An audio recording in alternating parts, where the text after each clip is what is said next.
Episode 63। सरला देवी ने आयुषी के साथ मिलकर अभिमन्यु और प्रीति को मिलवाने की पूरी प्लानिंग कर ली थी। दोनों ने मिलकर प्रीति और अभिमन्यु को एक दूसरे की तरफ से लेटर लिखा, जिसमें मिलने की जगह स्कूल ग्राउंड निर्धारित करी। रातों रात दीनदयाल ने लेटर आयुषी के यहाँ पहुंचा दिया और आयुषी का लिखा लेटर ले आया। आयुषी लेटर लेकर जैसे ही अंदर गई, वो अचानक प्रीति से टकराई और घबराहट के मारे उसकी चीख निकल गई। प्रीति ने चौंकते हुए कहा, तुम्हें क्या हुआ? ऐसे चोरों की तरह घर में क्यों घुस रही हो? कौन था बाहर? आयुषी ने हकलाते हुए कहा, कोई नहीं है बाहर जीजी, आपने तो मुझे डरा ही दिया। प्रीति ने पूछा, तो तुमने इस वक्त दरवाजा क्यों खोला? आयुषी ने प्रीति को बताया कि उसे लगा किसी ने घंटी बजाई, पर जब उसने दरवाजा खोला तो देखा कि कोई वहां नहीं था। उसे सिर्फ एक चिट्ठी मिली। प्रीति चिट्ठी देखकर हैरान थी। उसने आयुषी से पूछा, ये कौन रखकर चला गया और क्यों? आयुषी ने मासूम लहजे में कहा, क्या पता जीजी, देखो तो सही, इसमें लिखा क्या है? प्रीति ने चिट्ठी को खोला और मन ही मन पढ़ने लगी। आयुषी प्रीति का चेहरा पढ़ने की कोशिश कर रही थी, लेकिन प्रीति ने अपने चेहरे के भाव सामने नहीं आने दिए। चिट्ठी में लिखा था, प्रीति, प्लीज मुझसे नजरें मत फेरो। मानता हूँ गलती पूरी मेरी है। मुझे किसी के बहकावे में नहीं आना चाहिए था, फिर वो मेरी माँ ही क्यों ना हो। मैं तुम्हें दूसरी बार नहीं खो सकता। प्लीज मुझे मेरी पूरी बात कहने का एक मौका और दो। कल 4 बजे स्कूल में मिलना। प्लीज मना मत करना, मैं इंतजार करूंगा। उसी समय गेस्ट हाउस में दीनदयाल ने अभिमन्यु को चिट्ठी देते हुए कहा, सर, जब आप बलिया गए थे तब ये चिट्ठी कोई छोड़ गया।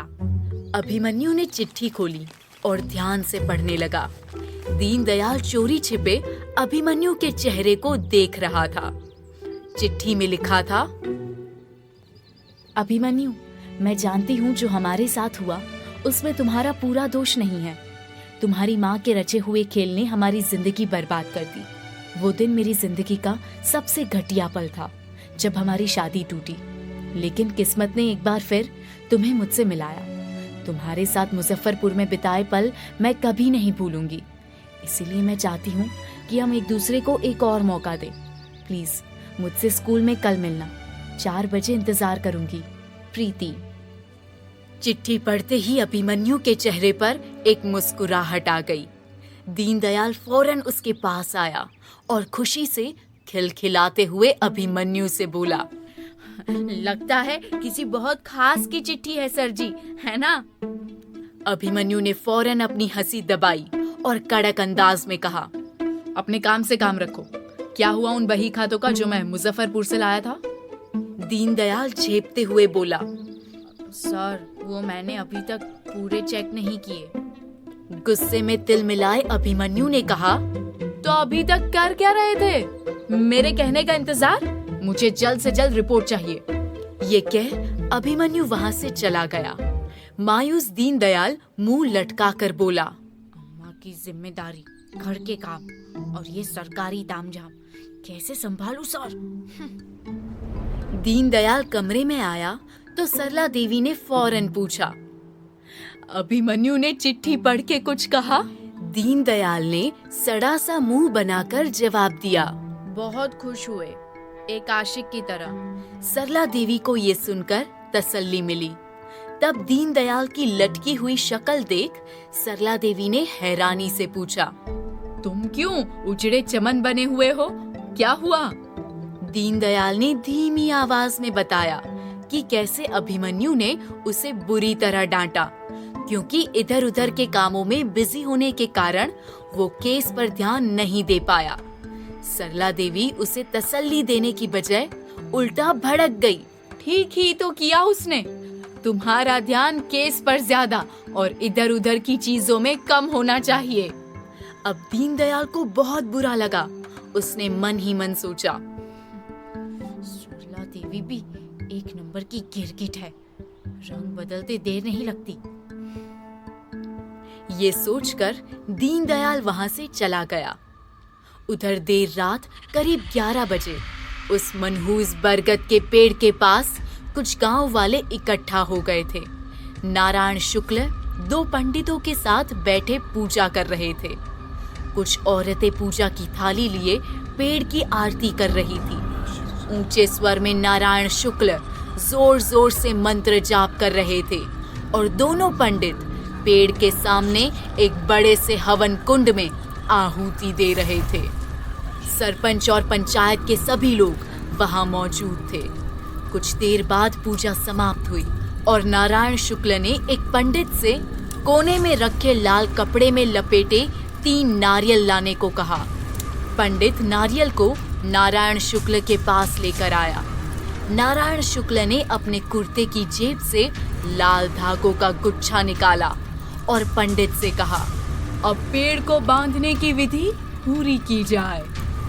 दोनों पंडित और नारायण शुक्ल पेड़ के पास गए और सबसे पहले वो 3 नारियल को पेड़ के सामने रखकर एक मंत्र का जाप किया।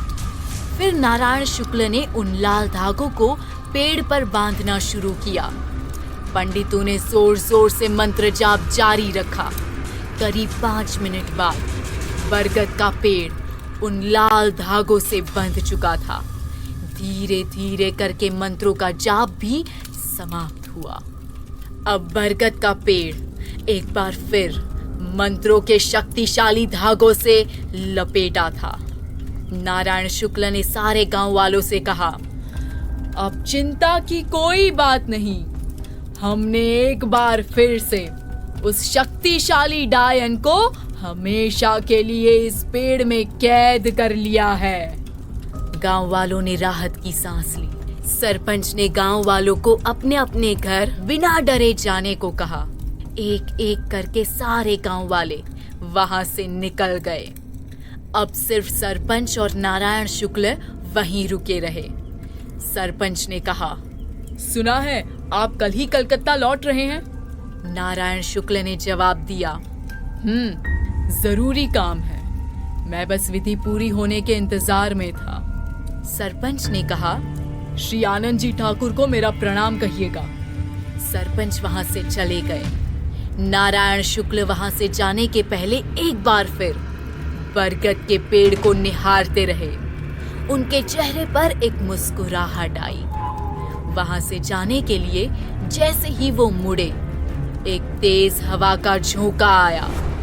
नारायण शुक्ल ने फिर मुड़कर पेड़ की तरफ देखा तो अचानक सामने एक लाल दुपट्टा लहराता हुआ नजर आया। नारायण शुक्ल के होश उड़ गए।